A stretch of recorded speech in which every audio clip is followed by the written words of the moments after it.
All right. So this should be it. Now. So, okay. So, can you hear me? Yeah, man. You've come a long way from the Shangri-La, brother. I can hear you. Now perfectly. I can see you, but now I can't hear you. Before I could hear him and I couldn't see him. Now I can see him and I can't hear him. And you can't hear me? I can hear you. I don't have any clue. I don't have any clue what to do. Settings doesn't help. Okay. I'm going to leave this. I don't know. I guess we cancel. I don't know what to do. I don't know how to do stuff. Hold and on, I'm stupid. Hold on. And that's just what it is. Can anyone in the chat hear me? No. Nobody hears anything. Okay, I'm gonna leave this. And there's 65 people waiting on the other stream that doesn't exist, and 78 people waiting on the other stream that doesn't exist, and I just screwed it all up. I think I've just fucked my entire whatever. All right. Well, I'm gonna cry. I'm about to cry. It's okay. It's okay. I'm gonna leave the studio and come back. I think I cannot hear him, and I don't think he can hear me. I can't hear it. No, but I cannot hear him.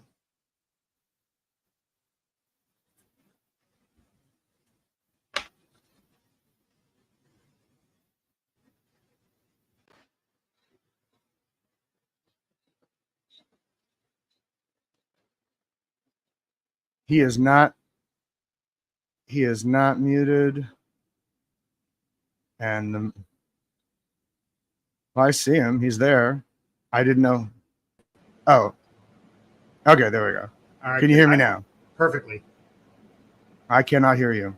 I can hear you. I hear static, but I don't hear. I hear Nora, but I don't hear Jamie. I hear you.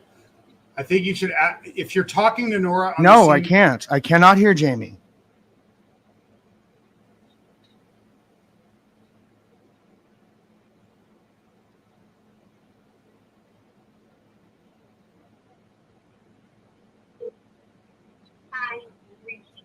Nora, please leave me a message and I will get back to you.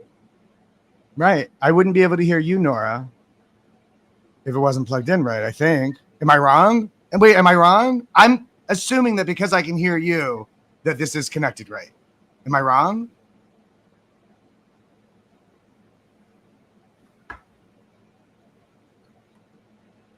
Let me try this. Let me try. How about now, Jamie? Talk again. Hello. Okay, now I can say something. All right, now I can hear you. And Nora, you gotta go. Now you're coming out of my manual speakers. All right, I gotta close all this. There's way too many things open here. All right, I'm here.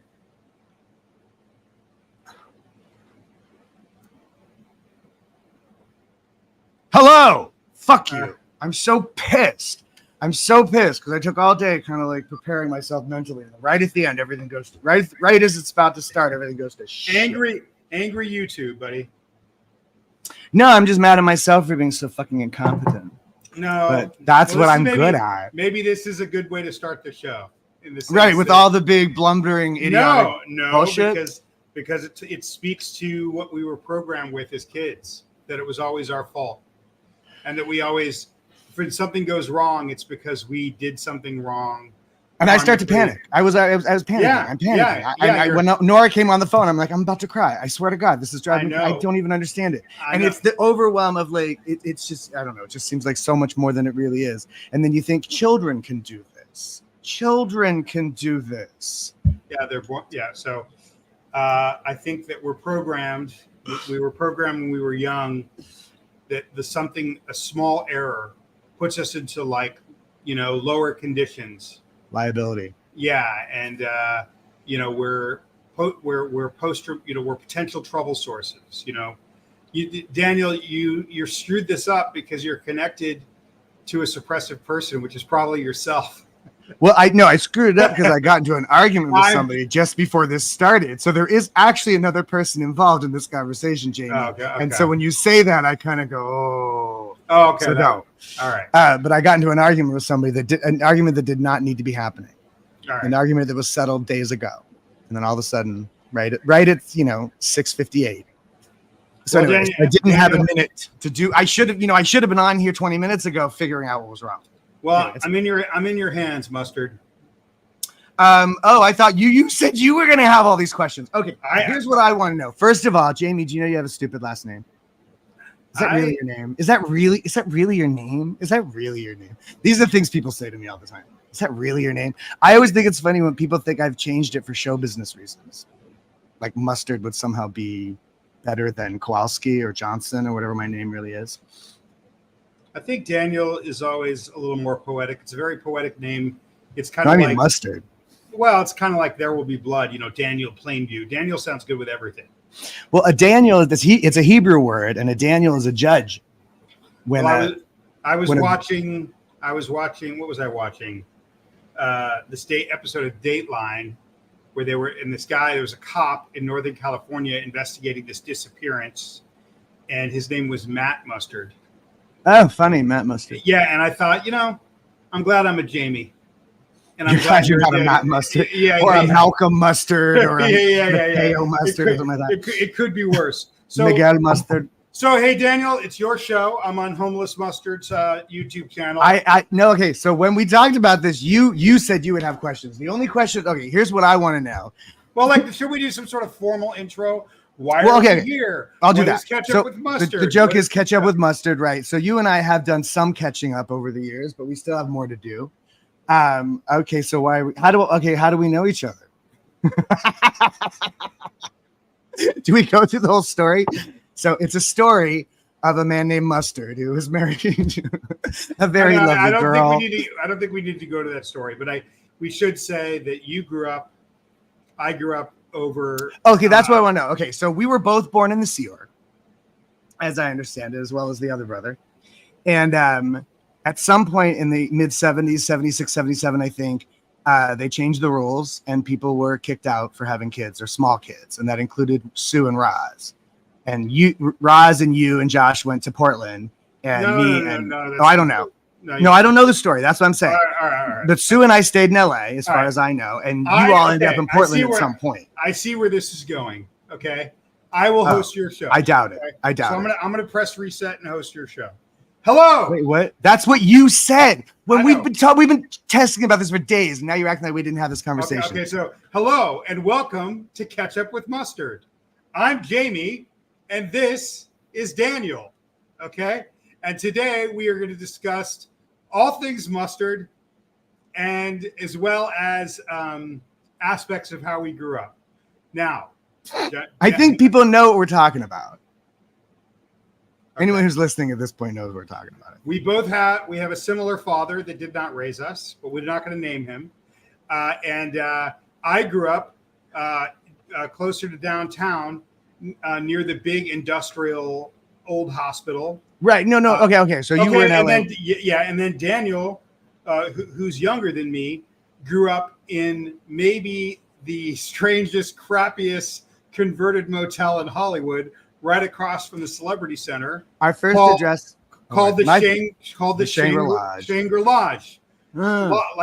Shangri-La, but it's Shangri-La. Right, it's a very bad pun. Okay, it's right across the street. So where we should start is that's where Daniel grew up. His mother was the manager, but strangely enough, when I was 8 or 9 years old, my stepfather took us out of the dorms for 6 months, gave us a reprieve. When my mother was away, she was either on the re-education camp or she was away at the mothership in Florida training. So he took us to live with him because my older brother and I were suffering in the dorms. And where did we live? But the Shangri-La. Okay. So back then, when I came to live at the Shangri-La, you were just like a little toddler. And, I didn't even know that. Yeah. But then Robin and the sisters were there living in the manager apartment. So it's most interesting to me in terms of starting the show. And what we should do is we should talk about some of the things we talk about in our private conversations. But what's most interesting to me in terms of starting the show is how you were living at the Shangri-La, which is literally about 50 to 75 feet from the back entrance to Celebrity Center, the Chateau Elise It's Les. It's literally across the street, and it's Tamarind. It's a little tiny street. Yeah. Yucca is also a little tiny street. Okay. And the little back entrance where he used to go out to have his cigarettes. Yeah, I used to see him all the time, so what's really bizarre is that the man who dare not speak his name. We dare not speak his name. Yeah. Well, I mean, I see him. There's about 300 Johns in our story, so it's hard to avoid. You and I argue a lot over who's a victim and who's a perpetrator. But let's say he was a victim. But what I think everybody's a victim in this conversation. I don't think there's anybody who hasn't been victimized. John, Ross, Mike, all of them. You and I differ greatly on that. And to different degrees. We're not. I'm trying to make a point. But even when we were younger, so I did live in the Shangri Lodge as well for a year or 6 months or something. And it was heaven because I was out of the dorms, and there was 5 of us living with my stepfather. Jonathan, there was 5 of us in a 100-foot studio apartment at the Shangri Lodge, and we had a hot plate where we made popcorn and TV dinners, and it was heaven compared to the being in the dorms. I miss a hot plate. Across the street from the old fountain, we made Jiffy Pop and watched TV, and it was incredible. But what I used to find so remarkable about that I was even then that I noticed when we were younger is that John Mustard, God rest his soul, he was on the re-education camp for years, and he worked at the Chateau Elise, also known as the Celebrity Center in the middle of Hollywood, where all the. And he then became the financial banking officer, the CFO of the hotel. In the basement, Yeah. And I remember back then being completely aware of the fact that you never saw him. And I thought it was the weirdest thing because at least I was over on this other building and I didn't really know him that well growing up. But you were 50 feet away from the guy for your entire childhood. We're talking about a decade and a half, 2 decades. And there was a brief period when I was like 12 or 13 where my mother, Sue complained to somebody and somebody complained to him. And I guess he was sort of demanded to pay a little attention to me for a little while when he was married to Beverly. And I used to go over to his apartment by the complex. But he showed up for like 3 times, and then he just stopped showing up, and it was just me and Beverly. And she used to take me to the movies. Yeah, so lovely lady that she was. She I will say that she was an incredibly kind person, and I think that she's one of the angels that saved my life. She probably did. She probably saved my life too. Yeah, during a really dark time when I was about 12. And there was all this neglect, and I had all these medical issues, dental issues. She put me on her health insurance and took me to the dentist. Got my teeth fixed, my cracked tooth fixed up, and and then took me to the doctor, took me to the movies, bought me clothes. Just tried to be a person because we didn't have anyone.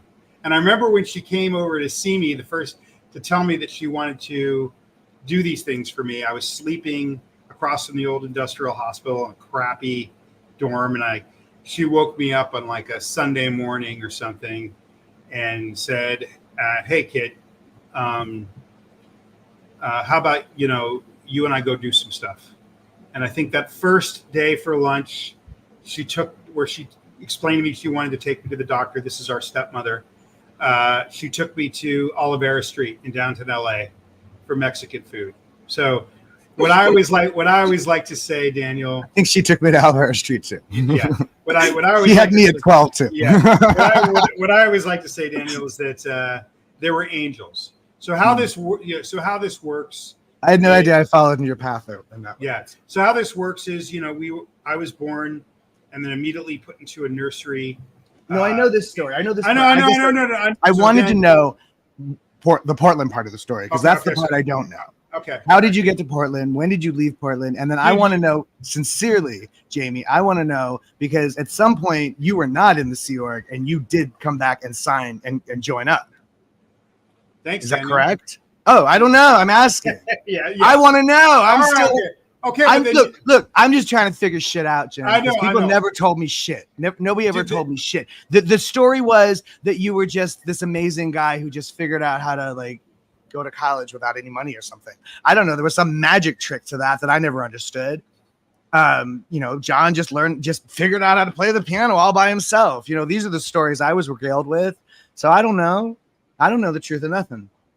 When it comes to the mustards. Even the stuff that John told me I don't trust. All right, okay. So you want me to walk you're no Dick Cavett. Okay, you're not. No, I'm not trying to be. That's not my gig, man. I'm not trying to be a talk show host, dude. Okay. I'm just trying to talk about this shit because it's interesting to me, and I want to figure out myself out as much as I want to figure all the fucking fuckers out. Okay, so because we're sick people, Jim. We're sick people, Jim. Speak for yourself. Okay. Okay. He calls me Jim. Like Star Trek and Bones, Roz gave. Damn it, Jim! Roz gave me the name Jamie, for James purely because she didn't want anyone to call me Jim or Jimmy. So, so the only person, brother Jim all the time. The only person that calls me Jim is you, and I'll take it. All right, so I'm going to walk people through the story. I love being an exception. I walk people through the story. So. Yeah, so we were born and raised in Hollywood. I was born, raised inside the mothership. So I was kind of dealing with two oppressive environments. I was dealing with the poverty of East Hollywood and near downtown Los Angeles, where we started more kind of towards, downtown, and then we migrated, west towards Hollywood as a toddler. You were born and lived most of your childhood in the Shangri Lodge. My first address was in Echo Park. Okay. And then we lived in a place on Franklin very briefly. Okay. While we were waiting. You spent most of your childhood. Wait, I always want to finish this part of the story. Then we moved in the Shangri Lodge, apartment 101. The infamous apartment 101, for anybody who remembers that. And it's funny to me because Mike Brown has a room 101 thing on his page too. And I think it's funny how that 101 comes around. It was the manager's apartment. So there were No. 101 was the apartment that I was in when I was little, that up until about 13. And then she became the manager and we moved around the corner. All right. When I remember seeing you and your sisters, when we moved in there when I was about 9, we moved in there for 6 months because 8 or 9. Everybody did 6 months of the Shangri Lodge. People coming out of the Sea Org, that's almost where. Okay. That's where they. Okay. So I'm trying to tell the story, homie. All right. And I'm going to talk over you because that's just what I do. Okay. So when I was there, I remember you only from the Shangri Lodge, which is okay, and your sisters, and I had. They were always really warm towards me because when I was a baby, there were times where they babysat me. So when I would show up, I showed up when I was 9, and they were really warm to me because they remembered me from when I was a baby. And then when we came back from Oregon to LA when I was 16, I also hung out with. You came back from Oregon when you were 16. Yeah. When did you go to Oregon? I missed that. When did you go? Okay, let me walk you through the story. I'm just asking for a detail. Okay, and I'm gonna give one caveat for this conversation, and that is, we had a whole conversation beforehand where we were yelling at each other. Danny was justifying all the criminals that hurt us and calling them victims. I was not. That's not what happened. I was yelling at you for misrepresenting my every single word. Okay, well, the only anger you got from me was in your misrepresentation of my word. Well, you can clarify today for the YouTube audience. Okay. I just want to know when did you go to fucking Oregon? When did you come back? I'm about to explain it. Okay. I don't need an explanation. I want numbers. So no, but I want to give a caveat for this conversation. The other thing that we talked about before this conversation was, and I can't even believe I'm doing this conversation. It's one thing for me to tell my story to a stranger. It's another thing. We don't have to tell our stories. I know. Hold on. I just want to know how old you were when you came back from fucking Oregon. Okay. I'm going to say one more thing. So one of the only real condition we put on this conversation was that I said to him that I didn't want to say the names of our family members. And the reason I didn't want to say You didn't say that. I can pull up the text. You said you didn't want to talk about family at all. And I said, how did two people who are family not talk about family? It's more about the names. It's like, for me, it's like when I watch Prince Harry, talk about his family. Oh yeah, the Prince Harry thing. Okay, and he basically shares all the personal stuff inside with the family. It makes me cringe. So I just think that it's not. I think that certain stuff that's family business needs to be family business. That's how I feel. Well, first of all, the English royal family is a bad comparison because their family business is public business. That's what they are. They are public figureheads, and that is the burden they bear for living the so nice, cushy lifestyle they live. Not for nothing. First disagreement. Not for nothing. So they don't have that privilege. That's a private citizen privilege that the royal family does not have, and he can complain about that all he likes, in my opinion. I did a live last week about people keeping secrets and not talking honestly and openly. Okay. I'm not trying to blow up anybody's spot. And like you said, I'm not trying to come at anybody, but I'm not trying. Right. We don't want to name names. Fine. I think we've already named all the names we're going to name. I just want to know why you joined the Sea Org. I don't know that I would say that I joined the Sea Org as much as I would say that Patty Hearst joined the Symbionese Liberation. Right. Okay. There's a fucking answer. Okay. So I'll walk you through the timeline. When I was 13 years old, turning 13, I was told that we were going to leave and go to Oregon, and that I was not to talk about it. And my stepfather and my new stepfather at the time, and my mother, who I didn't know very well because I mostly grew up in dorms, told me that that there was like some medical situations that couldn't be tended to inside the mothership, and so we had to go. We went to Eugene, Oregon for 3 years, where I went to middle school, got straight Fs, went to high school and got straight Fs. And basically what was going on by then I'd never been in school pretty much my whole life. Okay. So I was pretty, I could read at a high level because we were reading the doctrine from a young age, but I was semi-literate. I had a kindergarten writing level, maybe a 4-year, 5-year-old writing level until I was 19 or 20. And I couldn't even do the most basic math. I couldn't do long division. I had a mathematics level of a kindergartner at 19 or 20. Okay. So even though I did go to, that's important because I went to middle school for a year and then 2 years of high school in Eugene, Oregon. But I just sat at the class. I needed glasses, back of the class. I was so illiterate by then that I just sat at the back of the class and got Fs. There was about 6 months at the beginning of middle school where I made an effort and they tried to help me. What? You were set up to fail. Yeah, exactly. So when I came back to LA 3 years later, when I was 16, after failing, I think I did okay for the first 3 months at middle school. And then after that, it was just back to being illiterate. Okay. And then pretty much got mostly probably Fs and didn't really attend. I was in a high school, I don't know how much I was attending, and I was so far behind. It was just always a constant reminder of how illiterate I was. And so we went back at 16 to LA. And then at that point, in the mid to late 80s, they had kicked all the kids out that wouldn't sign the billion-year contract. So all these kids were like living around the mothership. It was really weird. It was a whole scene. There's a lot of stories. Yeah, it was a whole scene. I had friends that were living in like a abandoned garage on Santa Monica and Edgemont, and while their parents were just like half a mile away saving the world. And so it was just a really weird time. So I spent a year trying to go to school, working for one of the one of the SCN schools. I guess we can name them Mace Kingsley. I worked in the after school program. We talk about Mace Kingsley all the time. Okay. Because they're still in operation. Delphi Academy. Yeah. So after about a year of that, here I was, semi-literate. Now, on my way back to Oregon, I had a relative that asked me to come to New York on my way back to Oregon, flew me. I went to see this relative in New York, and this relative said, "Hey, I know you have a literacy problem. If you want to deal with that, and not go back to LA. You can stay at my house, and rent is in school. You'll have access to a car, you'll have allowance, you'll have food, you'll have medical insurance. All your needs will be taken care of, but you have to deal with your illiteracy. It was so horrible. I just couldn't face it. So anyway, we went back. I spent a year trying to figure it out.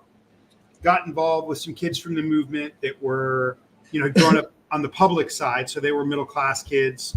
A couple were upper middle-class kids. More normal. And they kind of brought me into their set. And then, within a year, it was just like, I was just facing a life of manual labor, like so many of the kids I grew up with. We were impoverished by our lack of education, our lack of integration into the real world. We were had no choice. But, so at that point, I was putting all this pressure to join. And it wasn't like I wanted to join. It made me feel like a slave. And now I know that I was a slave. But I did it because I had no choice. It was either do that and have like an admin job, or it was do manual labor for the rest of my life. Well, that's how they set it up. They set it up so you really kind of have no options, and they don't help you. They don't help to support anybody who might want to do anything else. Yeah. So I didn't really have I was at, like you just said it, I was out of options. And so I chose that option, A smaller bowl of shit. Yeah. Yeah. And it was weird, and I was, they sent me, all over the world, if I had been, what that was probably now they would call human trafficking, so if I look at the child labor I did as a kid, that was probably what, that they didn't have those laws of human trafficking, I don't think, until the early aughts. But yeah. what they call human trafficking now is probably happening then. Well, yeah, people got away with a lot in the 70s and the 80s because there were not very many rules about that. So I don't want to give like the whole story away, but 3 years later, 2.5 years later, I was very, very desperate. And I reached out to that relative and I said, does that offer still stand? And she said yes. And then I didn't magically go and do anything. I do kind of see myself as not you. You didn't present it that way. That's the way it was just told to me. It was always not everybody was so much better than me. I don't know. I think I felt that way too. I mean, I always felt like I was in trouble, that there was something broken about me, that I was worse than everyone else, that I was a trouble case, that I was a POS, that I was, that was. So I always felt lesser than, for sure. And everybody else seemed to love it so much. What was wrong with me? Well, I think that before the internet, when you're in there, everyone is being told that they're bad, and but we're not allowed to talk about it to each other because you're not allowed to share your quote case, which is your internal problems. So everyone's being told they're horrible by the thousands, and everyone just thinks it's them and not you. It's kind of like the ideal organizations now that they call them. They're all empty, but because they're not allowed to talk about anything N theta or negative, anything negative, they all just think it's their organization that has no win in it and everybody else is winning but them. Well, imagine that is humans. And it's a bunch of people that are told they're horrible and bad, but they're not sharing it. So you have in this organization. And all of this is just to coerce you into busting your ass to do this dumb shit or whatever it is they want you to do. Yeah, I mean, I think that if you could make a lot of parallels to, it was a very slave type environment. I felt like a slave, and I hate saying that because it's embarrassing. You know what I mean? In the sense that, and I've probably shared this on other shows, but it's like that.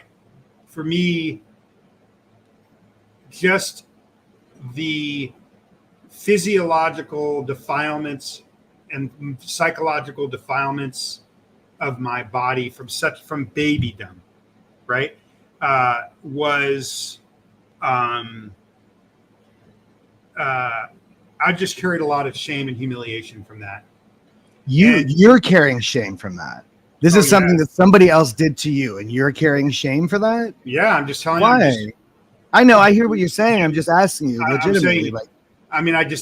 Maybe because I was in a baby when the indoctrination started.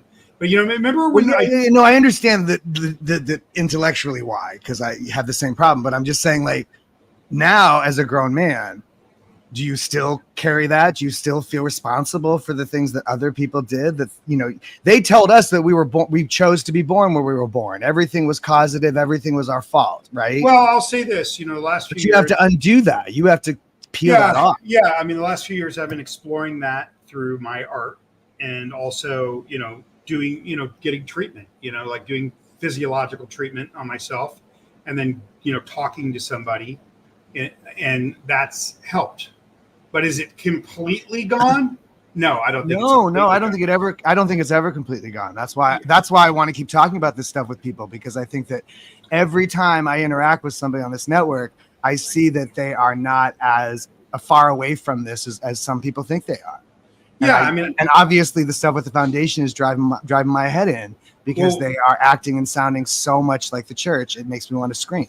Which foundation are we talking about? The Aftermath Foundation. Okay, because there's two foundations. Well, I haven't heard anything from the other foundation. Okay. I only hear these notices from on high from the Aftermath Foundation. Yeah. So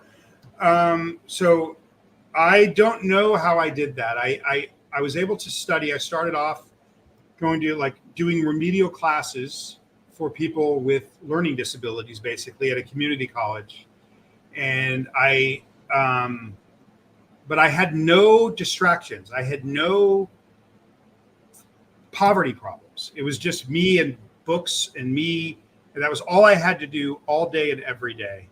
And I went into this kind of weird mode where for 2 or 3 years, I didn't really interact with the world very much. And I just read and studied. And I went in 2.5 years, and it was like Limity Stickett's series of fortunate events, not unfortunate, but fortunate.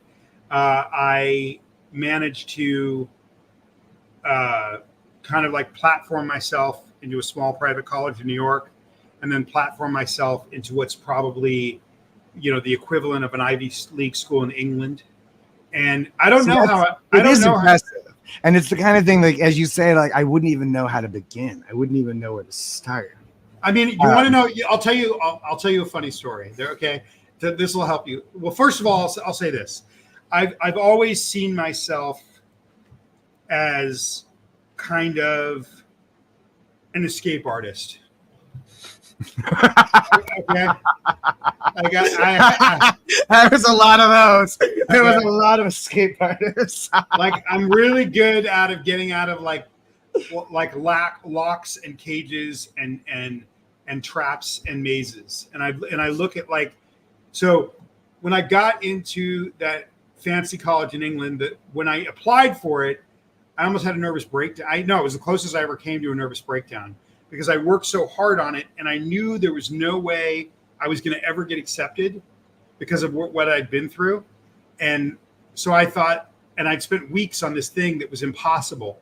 And right when the application was submitted, I had the closest. I would call it a nervous breakdown, because I was doing something to try to improve myself that wasn't possible, which felt like I was just starting to hurt myself and remind myself how broken I was. It was a really bad moment when I finished those applications. When I got in, kind of on an academic probation. When I got in, I remember that relative of mine. We were standing in her kind of foyer in New York, and I had the acceptance letter, and she was looking at it and looking at me and looking at it, looking at me, because this person knew my story, that I'd never been in school my whole life. And she said, "How are you doing this?" And I said, "I don't know." But what I was thinking was, I'm effing desperate. I'm desperate. So that's what you should have said. Yeah. So the real answer, I would have appreciated that answer. Yeah. So the answer of how I did that is a form of desperation, luck, angels. It was surreal. Yeah, to say the least. Yeah. That's wild. That's amazing. Yeah. It is amazing. It is kind of an amazing story. And it is amazing that you managed to get through all of that. And I'm glad to know that you didn't do it all. I mean, like, whatever, because I hear the story is all about how you just climbed out of a hole all by yourself and nobody helped you. So that's good to know that it wasn't all by yourself. I don't believe in that. I don't believe Me neither. Yeah. Me neither, but it's a thing that's plagued me all of my life. This idea of like people doing things or self-made man, that sort of thing. Like, I don't know who that is. I've never seen one. I don't know one. Yeah, I don't know. Nobody does a fucking thing without help. I agree. And so I'm not. That being said, I did not expect on this call to talk about me. I was hoping that we would talk about, how we grew up and aspects of it and how we see it now. You said specifically you wanted to ask me about some of my interpretations of some of the Scientology doctrines. Yeah. Or some of the policies or whatever. Yeah. Well, and I said specifically I wanted to know what happened when you came back to Portland. Why did you join I wanted to know what was going on. But that makes sense what you said. I really resent when people say that I joined, and the reason that is because, there was a gun to my head. What am I, it was like, go become a professional mover, a gardener, a dishwasher, or jump off this cliff, or go work in these administrative buildings around the world. Right. And in a way they sent me around the world. And that's what they said to me too. That's the thing too. I signed that contract when I was 11. And it's really sick to me now that I think about how hard they push this narrative that you literally could not possibly do anything else. There's nothing. Well, they didn't really push that on me. That was they pushed it on me. I know, and my other friends of mine that tell me that was pushed on them too. You're going to be flipping burgers at McDonald's, and Jeffrey Augustine's been doing this thing where he shows like how much money you can make if you work overtime at McDonald's. Right, you can make a whole lot more money flipping burgers than you can on staff. That's for fucking sure. Yeah, and if you work a half double at McDonald's for an entire year, you can make 60, 70 grand. So there you go. Yeah. So, I think the more kind of prevalent fear was this idea that if you're not with them, then you're going to be sucked into druggyville. You're going to end up a junkie on the streets. That kind of thing. Ironically, I ended up a drunk on the streets. So. And that's the other thing. Apparently, they were right. A big part of the indoctrination from birth, for me, it was birth. Inside the machine, is they were telling me that anyone on the outside was they use this word wog, which Jenna Miscavige says the worthy Oriental gentleman. Yeah, which is literally equivalent. It's almost equivalent to the N word in England. Okay. Oh, I didn't know that. Yeah, no. If you say I know it's offensive to Asian people. No. You can't know. In England, that word is like the N word. Okay. They shamed us for wanting to live that wog. I forgot about comments and stuff here. They shamed us for wanting to live that wog life. Ooh, that sexy wog life. Yeah. So you have to understand that even when I was in Oregon for that reprieve, at least I didn't this one I like. Wait. These are good comments. This is for you, I think. Well, I appreciate that. Could be for you, homeless mustard. I don't have, It's probably true for a lot of people. Yeah. But I'm just okay. Saying, So there's two things I would like to talk about. Okay. I'd like to ask you about some of the doctrine stuff. Mm-hmm. And then I would like to, okay. So let's start off with this, Daniel. And then I would like to talk about that day we scattered John's ashes in Marina Del Rey. That was a weird day because you were there, Rowan was there. Oh yeah, Jono was there. Remember we went out on that boat and we scattered. I don't remember the Jono was there. I remember the boat, Santa Monica Bay. Yeah, Jono was. I remember thought it was the box. Yeah, I remember the box, and then. And then we got into this huge argument over who was going to scatter the ashes. I don't remember an argument. I remember you started to scatter them, and then you handed them. No. Then you handed them. I never started to scatter them. Finish it. I never started to scatter them. I don't remember an argument. No. I was getting seasick. I tried to get Rowan to help scatter them, and he was like, he didn't want to. He's not my dad. And then I don't blame him for that. And then Jono was like, he's not my dad. Certainly not. And then I turned to you.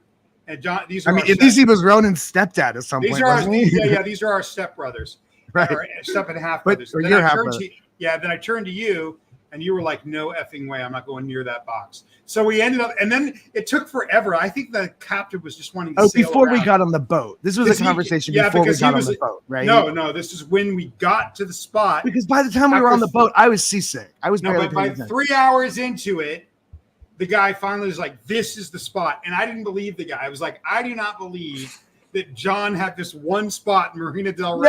No. The guy explained because you had to move a certain distance from the coastline for that to be legal. Okay, I didn't hear You're not allowed to just go to the coast and scatter ashes like Lebowski in a coffee can. It took forever. You're supposed to get a certain distance from civilization before you start dumping things in the ocean. So it took forever.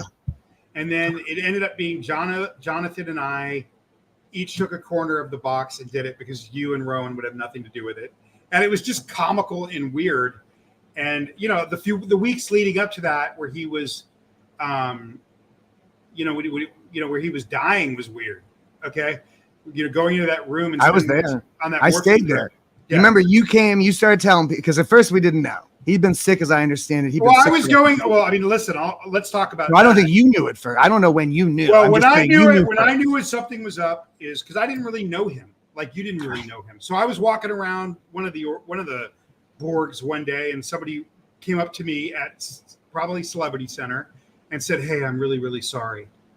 And I said, "I don't know what you're talking about," And they explained to me that John was at a state hospital in Sylmar. And so that's what people need to understand. Nora in her previous live was explaining that they say there's medical care. Not true. Everyone goes to a state hospital where they're forced to treat you. Yeah. I've heard of cases where they'll pony up big money for people that get really sick. I don't want to be honest. I don't know those stories. Well, Jonathan told me stories like that when he was the medical liaison officer. Medical liaison officer? Yeah. But hold on. I want to get to this point. So I went out to Sylmar and went to see him, and he was like, "I'm going to be fine. I'll be up and out of here in a few days." And I went out a few times, and he kept still being there. And then one day, I got a message saying, "Hey, I'm not there anymore. I'm across the street from Celebrity Center. Can you come see me?" And I went to see him at not the building. And they had right. Not that place. They'd put him in a little apartment. The apartment he ended up in. But the point for me of that story that I think is funny is that normally they've done that sort of thing before, and they had done that sort of thing. Okay, so let me tell you. So it was interesting to me that they opted not to do it at the Shangri-La time. Yeah, that was interesting. They did it right next to the Shangri-La. Right next. What was interesting to me is I went to see him, and then he wasn't so optimistic anymore. He's like, "I'm going to die." Yeah. And I was like, "Okay, well, how long you got?" And he said, by the time I saw him, he'd resolved himself. He was already dying. He said, "They're giving me 3 to 6 months." He said it like he was like so programmed by the doctor. And he said, "I want to be out of here in 6 weeks." Out of here, like he was like, taken off to Reno or Carson City.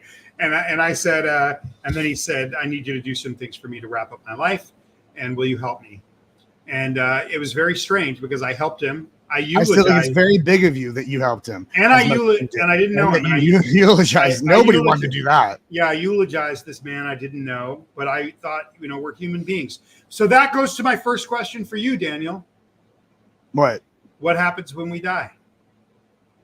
I don't know. What happens when you die? What happens when that's what happens when he dies. That's what happens when she dies. It's all very personal. I know. So I'm asking you what you think happens when we die. What's your speculation? I do believe in reincarnation. I do believe in the spiritual self and that kind of stuff. As I understand it from lots of different places. So I think that you believe you've been reincarnated like a Hindu, like trillions of bunches of lives. I think that maybe.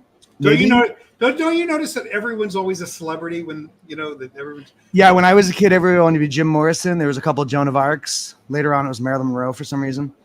Everybody's always somebody famous, Cleopatra, whatever it is. I think, I don't see why not. It makes sense in certain contexts. All right, so let's roll through some doctrine, okay? And I just want to get the Daniel Mustard view on doctrine and whether you think it's true or not. So first of all, first question is, What is a lower condition, and do they work, and are they real? Daniel. Lower condition is abuse. That's for me. So here's something I said the other day is that all of this stuff was developed for a small group of people on a boat.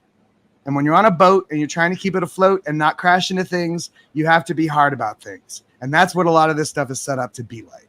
It's supposed to be high tension. We're surviving. And so we have to follow some fucking rules. It's when you put that stuff in a home, I think, is when it gets fucking evil. You try to raise your children. What is a lower condition? Punishment. It was a punishment. That's the definition of being in trouble. Explain how it works. You're assigned a lower condition and you have to go to the book and you have to write up. I don't even remember what you write up, but you have to make amends. You have to do apology. You have to go on asking people for forgiveness and re-entry into the group, being your family. Is that what you're talking about? Yeah. Making amends. Yeah. All that. Yeah. What about? What more do you want? What are you looking for? You're searching for something. Are lower conditions real? What do you mean? Meaning, do you think they're necessary for the survival of families and groups? Like, God, no. I think maybe it was something that worked when he was on the Apollo mission. Okay, but when you're 5 years old and you're being told that you have to apply for forgiveness, re-enter to the group because you did something wrong? What does that do to the individual? Is that true? Is it real, or is it harmful to the individual? It's completely harmful. It's grotesque, in my opinion. What does it do to the individual? The whole idea of shunning in general, and that's what does it do to a 7-year-old? It makes you feel stupid and unimportant and irrelevant. Okay, and a nuisance. I was treated like a nuisance my whole life.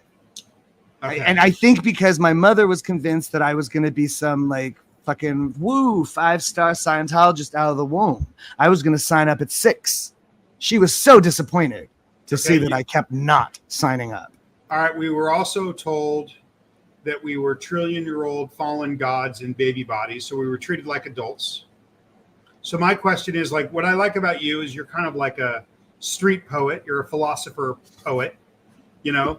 So what I would like to know from your mind, because you always give me insights in our private conversations, is what do you think it does to a 5-year-old, a 3-year-old, a 7-year-old if they're told that they're an adult and they're held to an adult standard at that age? What does that do to a child? It fucks you up. It's an overactive sense of responsibility. You feel responsible for things that you're not. All my life, I always felt hyper responsible for everything that was going on. Anything bad was going on. There's this notion of unconditional love, which is like the most fundamental, basic part of being a parent, and we were all denied that. All right, I want to throw out some concepts. I want you to translate them into English, and then I want you to tell me if they're good or bad. Okay. Okay. Ready? Okay. What Daniel Mustard? Okay. Homeless Mustard. Okay. All right. What is dramatizing? Overacting, pretending. Okay. Putting it on. And how would that be used in the environment where we grew up? Whenever you had a human emotional reaction, when you had an honest emotional response to something outward stimuli, you were told it was your fault and your responsibility to keep your TRs in and not be bothered by whatever that was. Okay, the people don't know what TRs is, so training with your whatever. What is dramatizing? Keep your cool. Keep your cool. What is dramatizing, and was it allowed for kids? No. That's one of the things you got punished for. Okay, good. So when you're 5 years old and you're crying, what do they tell you? Stop dramatizing. Stop mocking up your bank. Okay, good. So what do you think that does to a 5-year-old to be told? It crushes you. It crushes you. All you want is a fucking hug. Okay. All you want is a fucking hug from one fucking person. Next one. So no, not only are you denied the affection you deserve and you need in that moment, you're shamed and held to this unrealistic, bizarre level of responsibility. As a child, you're supposed to what? You know what I mean? I know grown men can't get their fucking emotions in check, and you're expected to do that as a fucking 6-year-old, a 5. It's ridiculous. The whole thing is ridiculous. And the fact that I don't know, does it work? Does it work with anyone? Who does it work with? Okay, Daniel, it must work sometimes. They wouldn't keep doing it. Of course it doesn't work. Come on. It must look. No, that's the point. It works. These things that don't work, they seem to work. They look like they're working sometimes. Sometimes, just enough to convince people that if we just did it right, it would work all the time. And that has been David Miscavige's fucking bug the whole time. If only you were doing it right. If only you were doing it right, it would be brilliant. We've cleared the planet by now. But you people aren't doing it right. It works in terms of destroying the child's mind. Hold on, I dropped my shit. All right, man. I shake the table too much. All right, okay, I have another question. Okay. Hold on, I dropped my shit. If I had a dime for every time I said that. What up? What up? All right, what is HENR? Human emotional reaction. All right, are kids allowed to have HENR? Sadly, no. Okay. You are ashamed for. Once again, it's the you're shamed and punished for being human. Okay, so if I said to a kid, if I was growing up and I was 4 and I got upset, or a child got upset, and one of our caregivers, they put most of the time they put the dregs in charge of the kids, the people that weren't very useful. Otherwise, we got the lowest people. Lara FM speaks to that about the Duchess or something. Okay. She was not smart. She was So if one of our they called them nannies, if one of the nannies said to us, "Knock off the bank," what would they be saying? What does knock off the bank mean to a child? It's essentially stop crying. That's what you're saying. Knock off the bank. A child is frightened. A child gets hurt. A child cries. A child, knock off the bank is saying don't do that. What is the whatever bank? The reasons for the upset? What is doesn't matter. What is the bank? The bank is the subconscious reactive mind. It's this instruction that you're meant to be in charge of that. Right, that's the going clear phenomenon, right? You can't hurt yourself. You can't hurt yourself or be emotionally distressed. Anything that's happening to you, even if you're 3 years old, is something that's in your reactionary mind that is a stimulation of something from a past life or something earlier. You're not actually able to experience emotional in that moment. Would you say that's true? Wait, you weren't able to? No. Wait, say that again. If something happened in your life, something traumatic happened in your life. Yeah. Traumatic. Yeah. Still to this day, I have trouble experiencing whether it be trauma or joy or anything, any heightened emotion, because you always had to keep stuff in check because you didn't want anybody to know that you weren't. Okay, you weren't a theta bot. Okay, we all be theta bots. The theta bot. Okay, next question. Try to explain this. Yeah, try to explain this in English regular terms. Okay. Okay. What is the third party law, and is it true? The third party being when the third party natter. You mean like somebody talks shit about one person, then talks shit about the other person, and the other two people start fighting, and the third party. Why do all conflicts exist? What is the third party law, Daniel, and is it true? Oh, I don't know the third party law. I didn't realize it was the law that all conflicts exist because of third party. Mm-hmm. I didn't know that was true. I just knew that was. No, that's the doctrine. Is it true? No, of course not. Why not?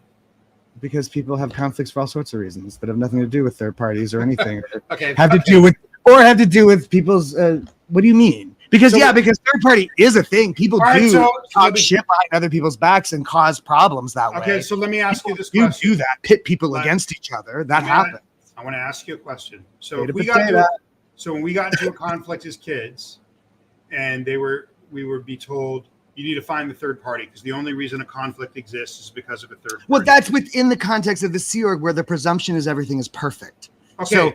So hear me out, Jamie. You have to remember that all of this lands differently for staff, Sea Org, public, whatever it is, because in the context of the Sea Org, you're all supposed to be presuming that everything is perfect and idyllic.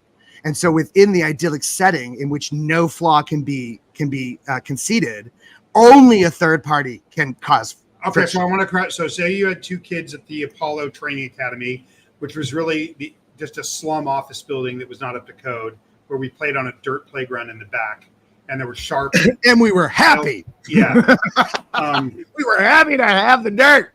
Okay, so say 2 5-year-olds or 4-year-olds, 5-year-olds get into a conflict, and the nanny comes along. It says, find your third party, even though they're just fighting over a toy, and there was no third party. What would that? But we were made to find a third party. What would that do to a child? I think, honestly, Jamie, I think if two kids are fighting over a toy, I think the Duchess would understand that was a fight over a toy. I don't know if it. Do you really think it would go to that? I mean, when there's conflict over possessions, whose is mine, that's yours, or who, that's one thing. But it's conflict over somebody was rude or somebody, was mean to somebody who usually isn't. It's usually a change in behavior. That wasn't my experience. I'm talking about what Ron said. It's a change in behavior. No, that is what you then accuse the third party. I mean, maybe someone can ask someone to come in the comments. The way I understood it was any conflict was because there was a third person. I don't know. I feel like there's a lot of presumed conflict resolution in the Scientology doctrine. I don't even know if you know this stuff. Were you even I don't even know if you're a Scientologist. You don't even know this stuff. All right, let me ask you another question. I don't know that because that's not the way I saw it. Next question. He's shouting. Okay. What is a terminal? The person you talk to, person you Did you ever think about how we are being taught or the person you're supposed to respond or refer to? That is your terminal for this purpose. Okay. It's the person who says a purpose in the dialogue. Did it ever cross your mind that the mechanization of humans, like when you have to go deal with somebody, they're not a person, they're a terminal, like an ATM machine. Yeah, the dehumanization in the language. Yeah, Vanessa talks about that a lot. Okay, so do you think that growing up, referring to other people as terminals? Vanessa's confirming that the reference is any and all. Okay, I told you. That's not the way it was presented to me as any and all. But it was blamed a lot. It seemed to me to be the go-to for most people. I didn't realize that it was because they all thought it was all conflicts are caused by third party. Okay. Well, but again, that presumes that the Scientologists aren't doing anything wrong. It presumes that the people who are fighting are somehow perfect. Okay, let me ask you. It could only be somebody from outside the org causing a problem. Okay, let's continue on. I got more questions. What is blowing, and why do people blow? Leaving. Blowing is leaving. People blow because they're sick of it. No, but why does Lafayette? According to you only blow because of MUs or overts. You only blow because you're an enemy to the group, and you're running away from your own shame or your own bad behavior. Okay, is that what you mean? Yeah, I want to know. Is that true? So is that true? Can be. That can be true. People can blow from a group. Why did Lafayette say people blow? Why did Lafayette? No, that's the problem with him. He's absolute. He's got all these absolute answers for things, and 99.9% of everything he said, it's always this way. It's sometimes that way. You know what? Everything he says, like, oh yeah, that happens, but it's not an absolute, and it's stupid to think it is. All right. What is the Rehabilitation Project Force, and does it work? The RPF. What is its intention? What is its purpose? To punish or to rehabilitate? Because if it's supposed to rehabilitate, no, it doesn't work. What it seems to do is punish, or what it seemed to do was punish people. But what is it? Like, what do people do there? They work their asses off. When John was on the RPF, for some reason they had the mess hall out under a tent where the ditch is. It's hard labor for 5 to 10 years. You have to run everywhere, literally. It's usually renovations. You can't smoke unless people... Oh, yeah, you have to run all the time. And you can't smoke unless you're spoken to. And you wear black, and you're like a fifth-class citizen. It's a re-education camp. Yeah. So you're saying it doesn't work? I don't know what its intention is, Jamie. Work. What is work or not work? That depends on your intended outcome. Okay. What do you want it to do? All right, I'm rolling down my list, Daniel. What is covert hostility? What is a Me. What is that? Passive aggressive. What in psych terms we call passive aggressive. Okay. Doesn't he say that like Charles Manson would be a one where like on the vibrational emotional scale it's really low? Charles Manson was a sociopath, so he probably was 1-1. Okay. Hubbard said that all gay people were covertly hostile. Is that true? It was when he was a grown man in the 50s. I'm asking you. It was, Jamie. It was. Explain that to me. Before Stonewall, being gay was illegal and a mental illness. So you had to hide it. 99.9% of gay people pretended to be straight, and that breeds a lot of covert hostility. That's really interesting, babe. So what you're saying, so basically what you're saying is that because of the times where you're not allowed to express your sexuality and you're forced to hide, so you're basically saying that society forced people into being covert, and then we labeled them, and then Hubbard labeled them. And then we blame them for not being happy about it, not being too gay about it. Catty, gay people were catty sometimes, very catty. And all of the cattiness is in response to homophobia and hate and shame and all the shit that we have to deal with for being fags. I got more questions. Okay. All the hostility. Okay. Every time, it really pisses me off when someone like Dave Chappelle wants to talk about trans people making I don't know if you know this bit, but it's idiotic because the only people that make the journey harder are the people outside the car. Okay. I forgot why I was going to say that. I had a point. I was headed to something. I'm just saying, like, all the stuff that people point at and go, oh, gay people are this or gay people are that. All of it is response to the abuse, the homophobia, the shaming, the violence, all the shit that we have to put up with. There's not a single fucking catty weird thing that gay people do that isn't them being mad at their dad for kicking them out of the house at 14 or something. That's why people get pissed off. What? Right? Yeah. I mean, you don't know that much. What is a downstat? It's downstat. Somebody's not doing their work, not keeping up, not doing what they're supposed to be doing. Their statistics are down. You're keeping stats. You keep stats. Every fucking thing you do is a point on a graph, and your stats go up or your stats go down. Your stats go down. They cut off your head. Your stats. No, but what is the inside baseball meeting of a downstat if you grow up in the Borg? If you're in the Seorg, I don't know. I only know it from working in Scientology companies. Okay, let's take the literal, there's conditions involved. That stats are down. Is that what you mean? Say I met one of the leaders in the group right now, and I showed them who you are, your life. Would you be an upstat or a downstat? I'm the definition of downstat, Jim. I am everything wrong. I'm everything that Scientology doesn't like, for real. Living and breathing on this earth. Do you ever think about the fact that they made us this way and then they labeled us for it? It's like a double injury, right? We got this heavy trauma, and then we've been broken and had a very difficult time surviving or functioning in the world.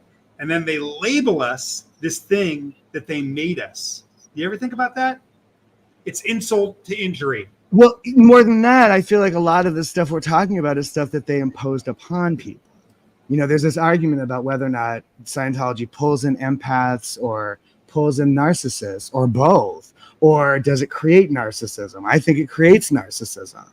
So what was your question? Do you think that telling someone and reinforcing on a child that no matter what they do, they're a downstat? That's what I was saying. So the whole thing imposes all this shit on you as a person, makes you whatever it is, all this stuff we're talking about, and then shames you for it. Exactly. That's the control mechanism.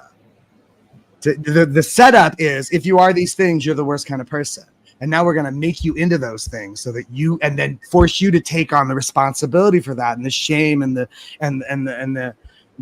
mea culpa of it all. It's your fault that you're fucked up, even though they're the one fucking you up. It's the ultimate kind of abuse, in my opinion. They get to be the authority telling you what everything means. What is an upstat? I don't know. Somebody who sucks Tom Cruise's dick really hard. What is this? I'm just trying to get your perspective on the stigmas of our youth.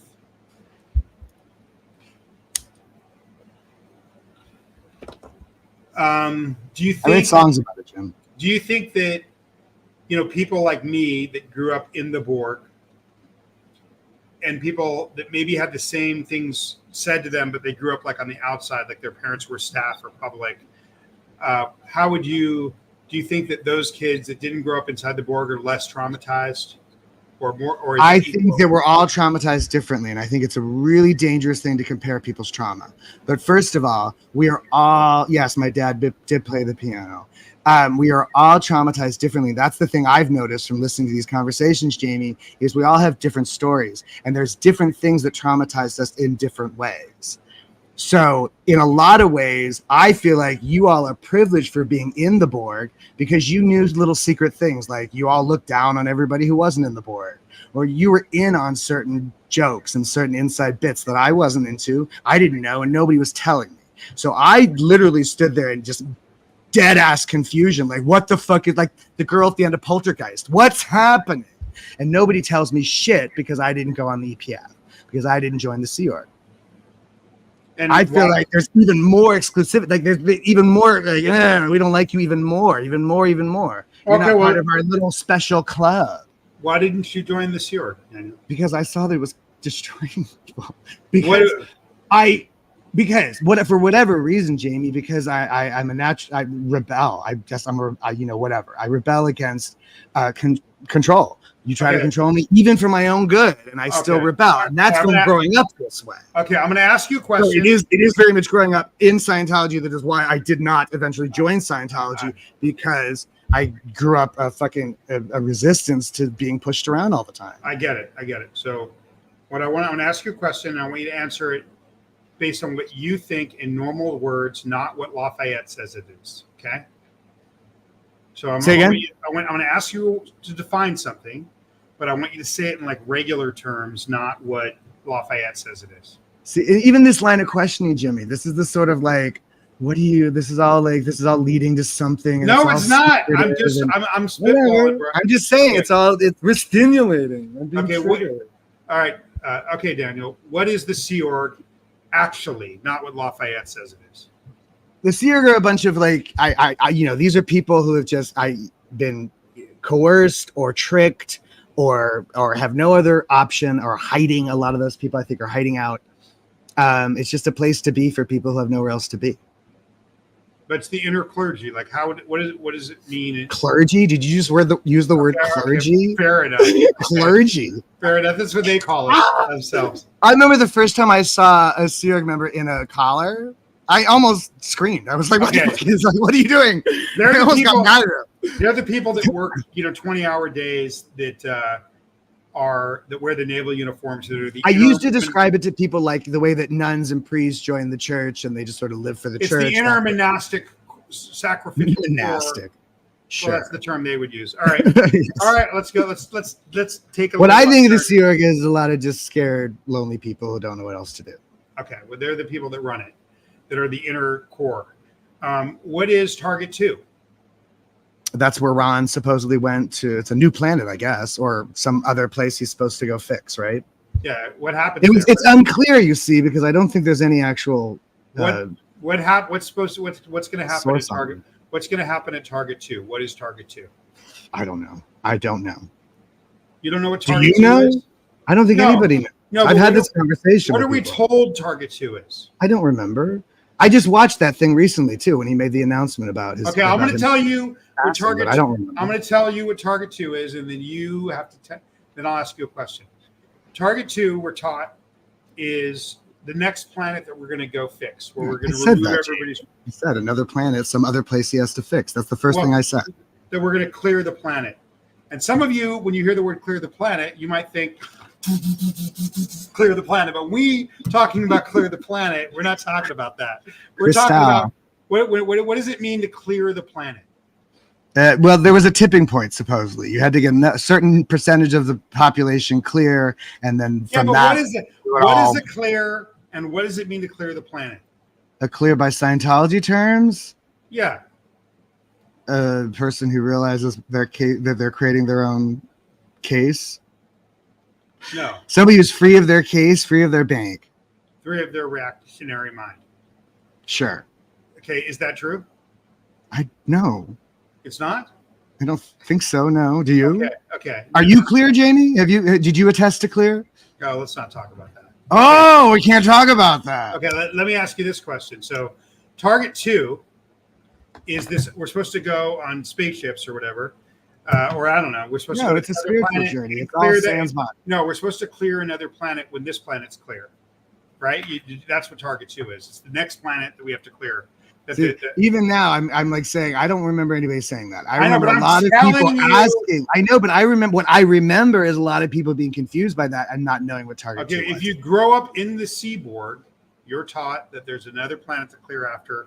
That's the secret information. Okay, so I'm telling you what it is. I think we assumed it was a planet. That's what I said to you when you first asked the question. Okay, good. But I don't think anybody told us that. I'm going to tell you what it is, and then I have a question. So it's the second planet that we're supposed to go remove all the reactionary minds of people. Right. That's what it is. Okay. I don't know how we're supposed to get there, but I think we're supposed to take some sort of craft. Okay. So is that true? No, of course not. Okay. You don't think so? You made it up. No. Okay. So we're not going to another place to fix that? So, no. And the Mormons don't get their own planet when they die. Okay. All right. No need to get snippy, Daniel. Just asking questions. Daniel. Okay. What are these questions, Jim? Okay. What are these questions? Do you think that growing up in Hubbard's doctrine is the same or different than other very different. Explain the difference between, say, other quote. Okay. You're gonna say other high control groups. I don't know. Yeah. I thought you were gonna say other religions. Other high. What's the is Hubbard's high control group the same or different than other high control? Well, one thing I like to point out about Scientology and the cleverness of L. Ron Hubbard is that he comes at this from many prongs. You know, it's a multi-prong attack. I joke about the 8-pointed cross being it's an 8-point attack, and that's why I think it's worse. I don't think that anybody else has gotten quite as elaborate. Okay. I mean, it's crazy how elaborate it all is. Who? This is a simple question. Don't go off on a tangent. Why not? Okay. Maybe. Too late. Who is man's best friend? My dog. No, but here's my girl. Right here. Here's man's best friend. Come here, Raven. Come say hi to your uncle. There's my dog. There's man's best friend. That's my girl. What's her name? Her name is Raven. She's pretty. Everybody loves Raven. Okay. Is she a puppy or is she a dog? Yeah, she's full grown. She's really sweet. She's almost 2. She's incredibly sweet. She's a staffy. So which figure that led a high control group called themselves man's best friend? L. Ron Hubbard. Okay. Is that true? No. L. Ron Hubbard was L. Ron Hubbard's best friend, and he wasn't even very good at that. So you're saying he wasn't man's best friend? No. Do you think he was? Do you think he was anyone's best friend, Jimmy? Okay. I'm just asking. If Tom Cruise has trouble finding friends, you know L. Ron Hubbard did. Daniel, just asking questions. I know, and I'm making snotty, sarcastic remarks because that's what I do. Just asking questions. What is source? It's him. It's whatever he said and wrote. The source material. The source reference. Why did he call himself source? Because he was the source. He was the third entity created in the universe. He was the source of all things that he knew, or whatever it was. The source of all this great technology and information. Is that true? Of course. Well, it depends on what you define as technology and information. I'm asking Homeless Mustard. I'm serious. It depends on what you define as information and technology. If you are a Scientologist, that's very true. If you don't know what technology is, it might seem true. If you do, it's no, Jim, it's not true. He's not source. He's the source of his own bullshit. Yes. Okay. Of course, he's the only source of all this bullshit. He is the source. Yes, that is true. He is the source. He is my asshole. He is the source of bullshit. Okay. Yes. Just asking questions. Okay. What is Hymn of Asia? Oh, I don't know. I don't remember. Hymn of Asia. That does sound familiar though, but I don't remember. I don't know. That's the thing where he calls himself Buddha. You don't remember that? Oh, yeah. He does call himself Buddha. I remember that, but I don't remember the name Hymn of Asia. Is that the book? Is that a book? Yeah. Yeah. So you remember that. You don't remember that book. I never read the book. Did you study any? Did you do any? No. Very little. Very little. Most of my indoctrination came through my mother everybody at Celebrity Center, and those tapes. I listened to a lot of the lecture tapes. I liked the lecture tapes. Give me a lecture example of a lecture tape you listened to. Well, the Philadelphia. I don't remember what they were even called. I know there was the Philadelphia something or other. There was the something. There was like 6. I don't know, because they were just tapes. They were other people's tapes. People would leave tapes. People used to come through and stay with us, and they would always leave stuff behind. Okay, and none of the sets were complete. They were all missing at least one cassette. Are the tapes true? I think he's funny. I thought he was funny. I thought but what true? Again, you ambiguous term. True. What is true? What is true for you? What is true for them? What is true for them? What is true for my mother? Did they explain the actual physical cosmology of the history of spirituality and the physical world? Yeah, I think he did. He said, yeah, accurately. No, well, in his imagination. No, I'm asking, in your mind, do you think it's true? No. Okay. Here's what I've been wanting to ask you. There's a whole part of Daniel's life which he hasn't talked a lot about, where he had a unique vantage point to this thing that no one else has probably ever had. And that you've mentioned it, but you haven't really talked about it. And that is the fact that you worked at the Shaw Health Center for 10 years. And Peter Gillums. Okay, let's talk about the Shaw Health Center. Okay. How long did you work at the Shaw Health Center? A long time. I don't remember exactly. Okay. Years. 10 years. That's quite about right. And in simple terms, what is the Shaw Health Center? The Shaw Health Center was an all-in-one kind of inclusive healthcare center that was all run and owned and operated by Scientologists. But we had it was a lot of alternative medicines. So we had MD. We had MDs. We had 3 MDs. We had a DO. We had chiropractors. We even had a barber once. We had osteopaths and acupuncturists. Okay, and you were the receptionist, correct? I worked reception. I was actually the cashier. I actually did billing, insurance billing, stuff like that. Okay, so but I worked. Also. You had probably celebrities from the movement coming in there. Yeah. You had different. You got to. Now you want me to name names? I'm asking you of all. Why don't you tell us a story of all the things you ever saw there? Tell us an interesting thing that you saw while working at the Shaw Health Center for 10 years, the main kind of hospital for Lafayette's doctrine. For Scientology. Did you see anything unusual or interesting there that you could tell us about? Well, John Travolta used to come in. Jet, he was a patient. What's his name? Miskovich. He came in a couple times. Well, he was a terror. Tell us a story. There's not really a story. Whenever David, he would come in to see Stephen Price, and I joked that they were buddies. David Miskovich, the mischievous Miskovich. I know it's Miscavige. I like to say it wrong. Stephen Price was a chiropractor, correct? Stephen Price was a chiropractor and co-owner. Okay. So him and Dr. Dank started the place. So tell us a story. Yeah, him and Dr. Dank started the place. Dr. Shields bought in at a certain point. So why is Dr. Dank an important figure in the history? Dr. Dank was L. Ron Hubbard's doctor. He was L. Ron Hubbard's personal physician. His personal physician. And he also presumably was with him when he died. And he was also the owner of the Shaw Health Center. And he was also the owner of Shaw Health Center. So tell us a great story of something you witnessed at the Shaw Health Center. I don't know. There's no great stories. They weren't doing weird things at the Shaw Health Center. John Travolta used to come in. He laughed at me once because I couldn't duplicate the word gratuity. He kept saying gratuity. And I said, what? And he laughed. So Dave came in there and he just came. Dave used to come in and he would storm down the hallway like a general. Who's Dave? Miskovich, the mischievous Miskovich. What's his role in the religion? He's in charge. He's the little Napoleon in charge. Okay. So tell us. What is he? What's he called? No, he's called the CEO or something. No, what's he called? He has a title. The chairman. CMO, chairman. They go with chairman. Okay. He used to come in and like a fucking tank, and he would just sort of charge down that hallway in what he believes was tone 40, but what is in fact is just mean-spirited bullshit.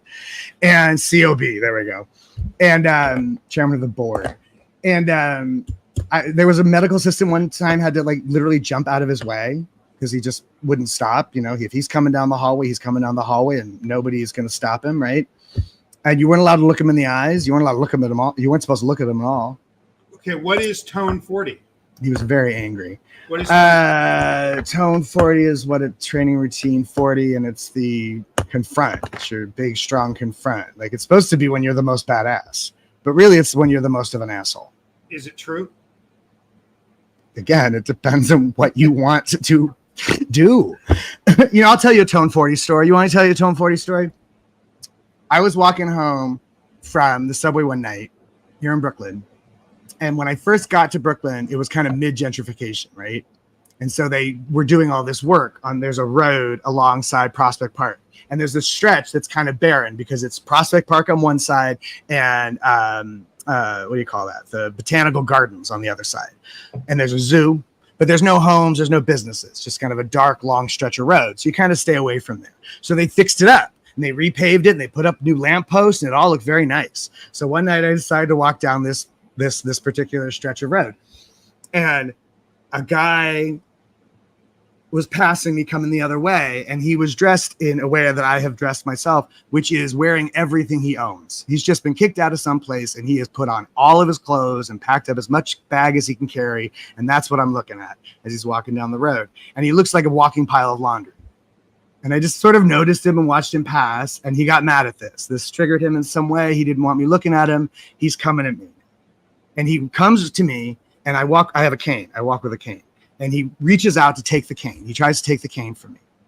And the last time somebody took my cane from me, they beat me in the head with it. So I hung on to that cane. I would not let him take that cane. But it then pulled him in closer to me, you see, when he tried to pull the cane away. And now we're face to face. And I'm totally thinking, tone 40, I'm totally thinking, just keep your TRs in.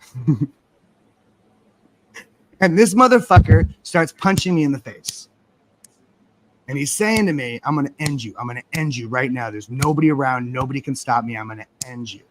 And I say to him, dude, it's not me you're mad at. I'm a cool guy. You'd like me. You don't want to do this. And he stopped. Okay.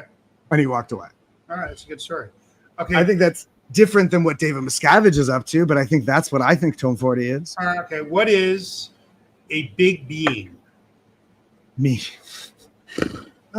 It's an excuse people use to justify when people are clumsy or stupid or what is a big messy. being? You're telling me what it's not. What is a big being?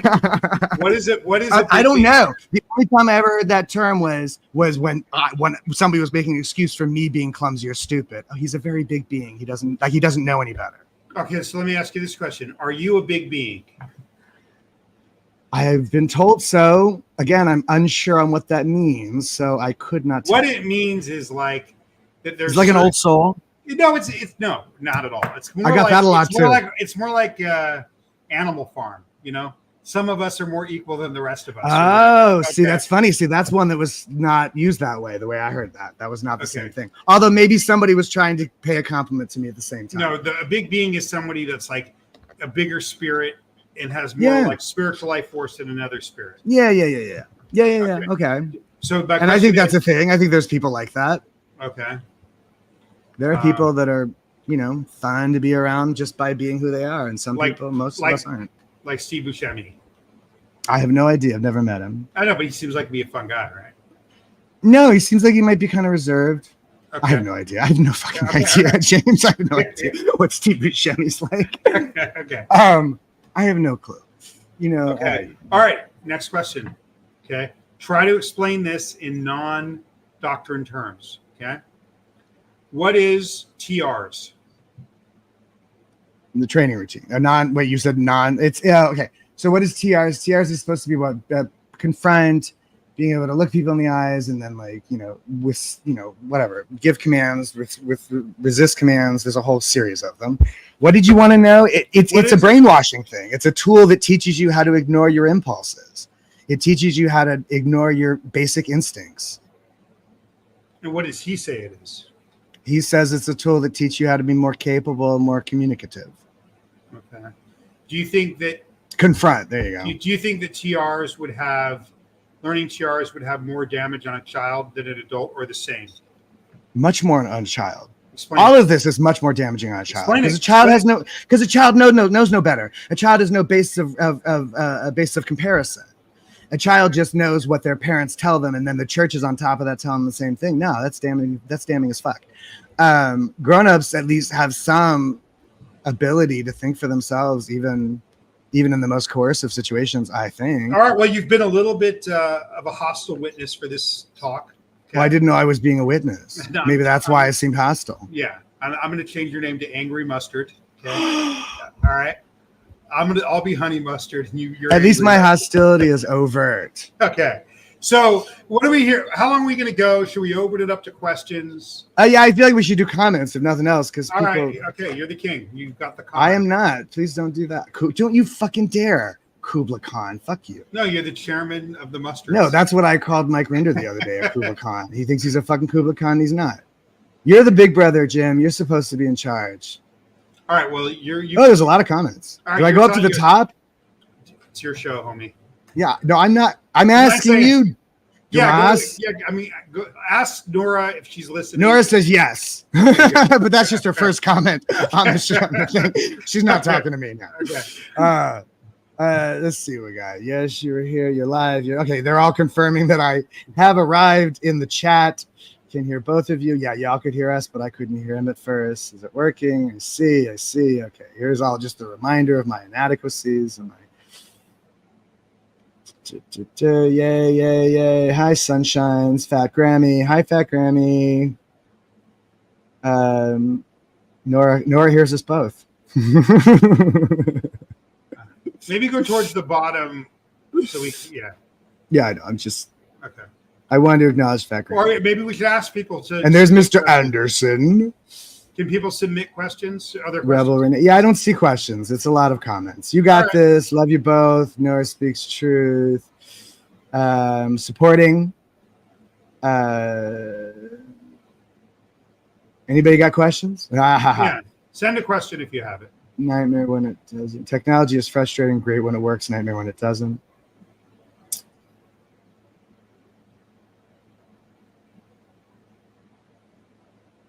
He says, what is this supposed to mean? That we're supposed to have been better at it? I don't know that I totally. Hey, you know what was crazy? Remember when you did your interview with Aaron? There was a woman called like Super Mama that reached out to you. Remember you sent me an email. Just like somebody in the comments named Super Mama said, "What happened? Whatever happened to Jamie?" Okay. I forwarded you the email. Yeah. Who was Super Mama? I can't say who Super Mama was, but I did talk to Super Mama.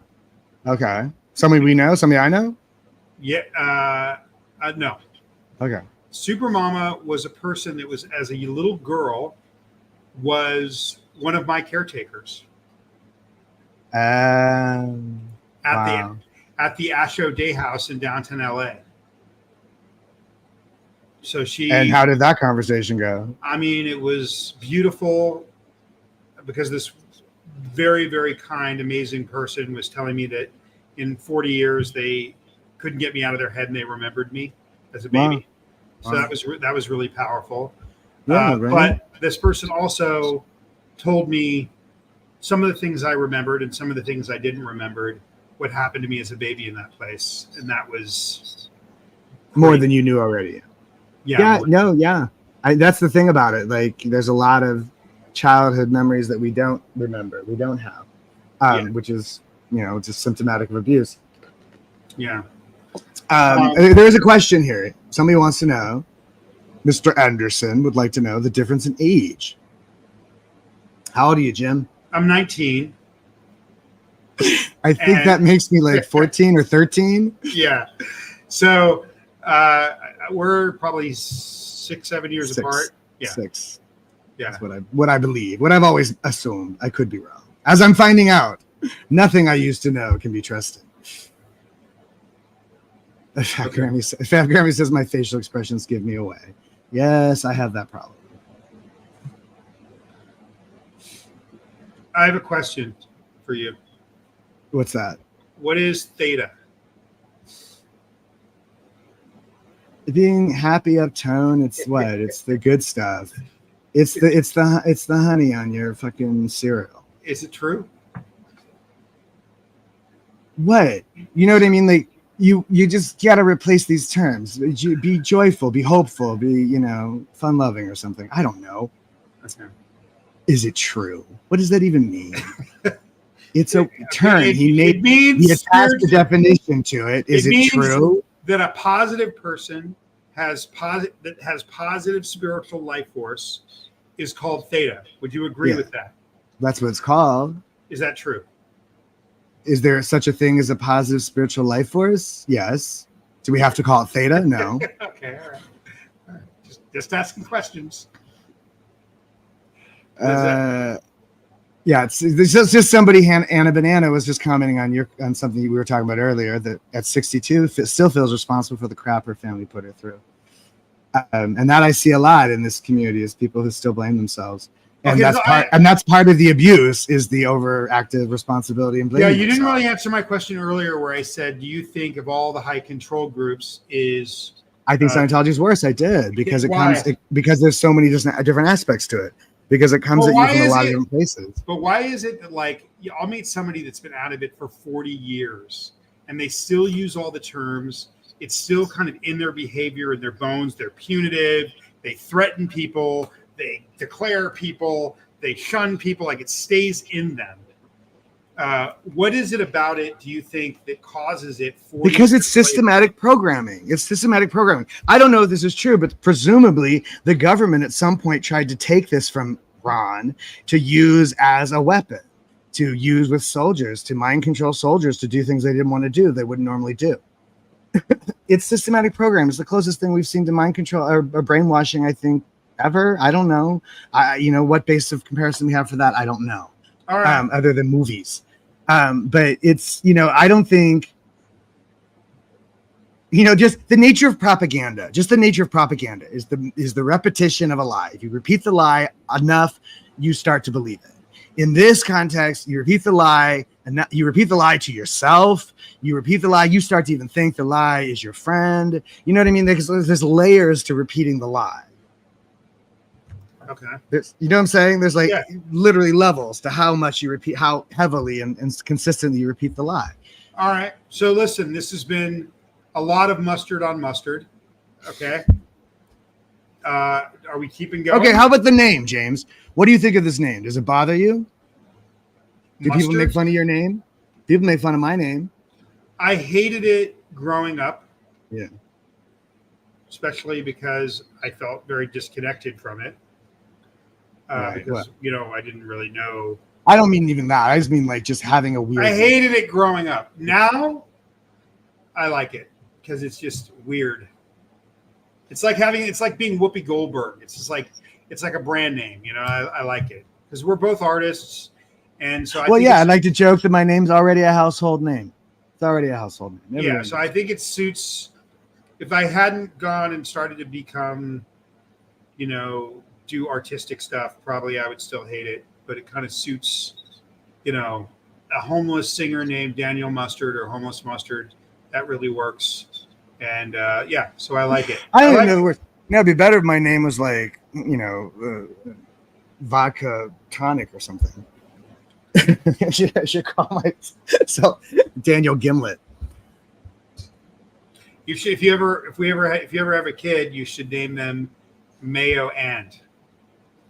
Say again. Mayo and. Mayo and. Dave Mayo. Yeah. How about that? Do you remember there was a couple of moments there when I was a kid where a bunch of people got declared suddenly, usually for being squirrels. And in my recollection, those were some of the better people. What's a squirrel? Somebody who does it wrong on purpose. No, because the squirrel has an intention to corrupt and to hurt things and to make it bad or something. Is that true? I don't know. Who gives a shit? Yes, technically, yes, it's true. Yes, there's such a thing as squirreling. All right, should we wrap it up? You can take anything. Should we wrap this up? You're getting uncomfortable. No. Daniel's getting restimulated. Yes, I was getting restimulated. All this stuff is restimulating. Reverse auditing. That's hilarious. What is restimulating? What does restimulated mean? Trigger. That's what in psych terms is called a trigger. Amber. That is, Daniel, what does restimulated mean? And are you restimulated? Daniel, what is stimulated? Stop being human. Stimulated means triggering, being triggered. Is that true? If triggering is real, that's true. All right. So he gave something that's real a different name. All right. Should we wrap it up? No, the problem with me with stimulating and being interbulating, that was my thing. I was so interbulating. I don't think we should give people too much mustard all at once, right? Are we feeding YouTube? We haven't been near as funny as we're supposed to be. I'm much funnier than this, Jim. I know. Well, you were, you kind of came in a little hot. Okay. I came in really flustered. I didn't get to eat. I had food sitting over there that I meant to eat before we started. All right, so this is the first one. It's its own art piece based on your mood and mine, and we'll do another one. It'll have a different. Are you gonna have cryptic, fucked up questions next time? Maybe I should just ask you all those questions. You can ask me whatever you want. What does restimulate mean, Jim? Okay, right. I'll tell you what it means. It means to be triggered by something in your past.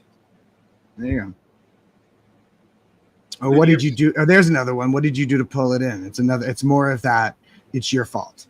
Whatever it is. Okay, good. It's your fault. What does pull it in mean? Means draw it in. Somehow you did something that invited whatever the thing is that you pulled in. Do you think that's true? Yeah, I do actually. You think you can pull things in? I think people do it all the time. I disagree. I think people for example, people who grow up in abusive relationships often pull in abusive partners. I don't know, pull them in, or they just are comfortable with it. So when they meet, right? Well, that's what it means. No, it's woo, dude. Pull in is woo. Like you're like tractor beaming something. Because everything is always leaning towards this weird edge of responsibility. Because everything's your fault. Because you're mocking up your own reactive mind. All right. Okay. Let me ask you another question. What is exteriorization? Going out of your body, and I've done that. So you can is that real? Can you do that? I think so. Okay. All right. I can tell you moments. I can tell you things. What does it mean to be exterior? And that's why I still believe in the sort of spiritual nature of people. I don't. I mean, I believe in people. I understand that. All right. So what are we doing here? We've this has been mustard on mustard. You want to keep going? I'm still looking through comments and stuff. I thought that was blowing ding. Wait, what? Amber's got more comments. Never talk to her. He would just ignore her when we would come out into the. Yeah, he barely talked to us. He barely talked to either of us, Amber. He was a bit of an introvert. I would have to force him to. He would come out of that side door, smoke cigarettes, and I would just sort of show up. Or when I was trying to say when he was on the RPF, and they would have their lunch out under that tent in the ditch, and I would just show up at lunch. The only time he talked to me is when somebody else forced him to. All right, you want to go? Are you bored? Oh, Jimmy's bored. I'll keep going. But I just feel like it's a lot of mustard for one night. All right, fine. Too much mustard. There is such a thing as too much mustard. Yeah, here, the Sea Org was supposed to be putting in ethics, but really only created so he could flee. And the tax evasion, right? That's how he got it. All right, well. All right, kid. Should we wrap it up? I guess so. Yeah, I mean, unless you have. You're calling the shots. I'm on your channel, Homeless Mustard. Okay. All right, well, I thought this would be less tense, to be honest. Well, you came in a little hot. We'll do it again, and it'll be a different song. Like this, it's all great. This is just like a particular color, particular patina. How we came in today. Next time we'll come in different. It'll be a different feeling, a different vibe. Next time on Ketchup with Mustard. You're so stupid. We should do and then we should do a survey for the replay crew. Should we call it Ketchup with Mustard when we talk, or the Mustard Brothers? Okay. I'm still using Ketchup with Mustard. All right. Well, there's the survey. Because it's so good. How could you not? It's too good. Nobody else can. Anybody can catch up, but it's Ketchup and Mustard. That's hilarious. All right. I'll give you a call later. Okay. All right. Promises. All right. Bye. Cheers.